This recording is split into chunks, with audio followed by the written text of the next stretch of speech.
সকাল সকাল বাই বলে আমরা বেরিয়ে পড়েছি। আমি আর সোমা আজকে চলে যাব ধুলাগড়, সেখানে আজকে অনিন্দিতার রিসেপশন, তো সেখানেই ওকে সাজাতে আজকে যাচ্ছি। তো এখন বাজে 9:58। আমরা অটো ধরে প্রথমে গেলাম বাসরণী থেকে বাস নিলাম ধর্মতলার, কারণ এই সময় যদি আমরা এত ব্যাগপত্র নিয়ে মেট্রোতে যাই খুব সমস্যা হয়ে যাবে, তো সেজন্যই আমরা বাসটাই নিয়েছি। সেজন্যই আমরা একটু আগে থেকে বেরিয়েছি যাতে করে ঠিকঠাকভাবে পৌঁছাতে পারি। তো তার আগে আমাদের খিদা পেয়ে গিয়েছিল, সেজন্য আমরা দুজনে একটুখানি ব্রেকফাস্ট করে নিলাম, কারণ সকালে শুধু চা খেয়েই বেরিয়েছি বাড়ি থেকে। তারপর আমরা ধুলাগড়ের বাস নিয়ে এখন চলে যাচ্ছি হুগলি সেতু পার করে। তো মনে হচ্ছিল রাস্তা শেষ হচ্ছে না, এতটা ডিস্টেন্স। আমি ফার্স্ট টাইম এত দূরে রাইড করতে যাচ্ছি, তো আমার ভীষণ ভালো লাগছিল। আর সাথে সোমা ছিল, সোমা আর আমি সারা রাস্তা আমরা এটা ওটা খেয়েছি, খুব মজা করেছি।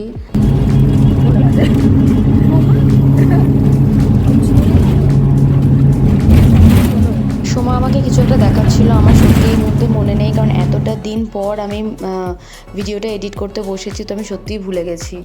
তো তারপর আমরা ধুলাগড়ে নেমে ওখান থেকে আবার একটা টোটো নিয়েছিলাম।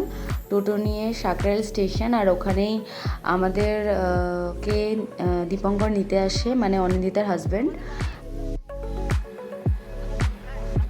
আমরা মোটামুটি 10টাতে বেরিয়েছি, আর আমরা ওখানে একটা 10-15 নাগাদ পৌঁছে গেছি।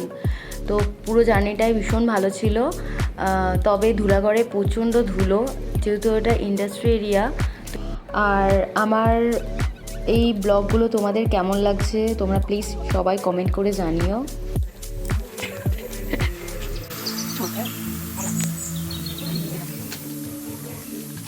দেখো না, পছন্দ বলে, ঠিক আছে?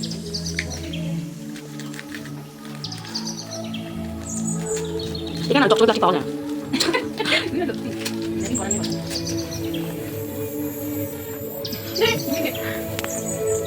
এত দূর থেকে যাওয়ার জন্য অনিন্দিতা আমার জন্য একটা গিফট রেখেছিল। তারপর ওদের ভাত কাপড়ের অনুষ্ঠানটা হচ্ছিল।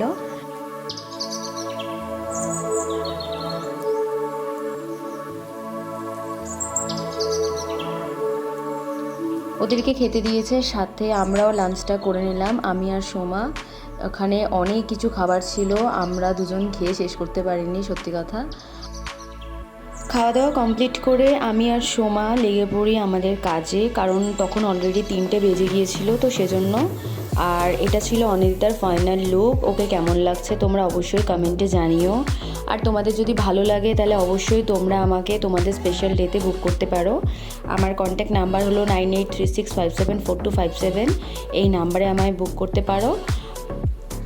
আর অনিন্দিতার কোনো ডিমান্ড ছিল না, ও বলেছিল তুমি তোমার মতো করে আমাকে সাজিয়ে দাও। আর আমি কম টাইমের মধ্যে ওকে প্রায় 6টার মধ্যেই রেডি করেছি, কম সময়ের মধ্যে এইরকমই লুকটা ওর ক্রিয়েট করেছি। তোমাদের কেমন লাগলো সবাই অবশ্যই কমেন্টে জানিও। আর এই ভিডিওগুলো কিন্তু একদম আমার ফোনের কোনো ফিল্টার বা কোনো এডিটিং নয়, একদম অনিন্দিতা আর আমরা গেলাম ফুচকা খেতে। ফুচকা খেয়ে ডিনার করে ফিরে যাই। আর এই ছিল আজকে আমার ব্রাইডাল ব্লগ। তোমাদের কেমন লাগলো সবাই জানিও। আবার দেখা হবে, টাটা বাই। না না না কোনো ঝাল না, একটু নুন দেবে। হ্যাঁ ভালো করে টক দেবে, খুব ভালো করে বানাবে।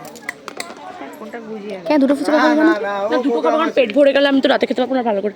আর হচ্ছে কারণ যেহেতু এত অনুষ্ঠান সব আমার এই কারণে, তো তাই জন্য দুটো একটা স্পেশাল একটা বলছি, এটা দারুণ।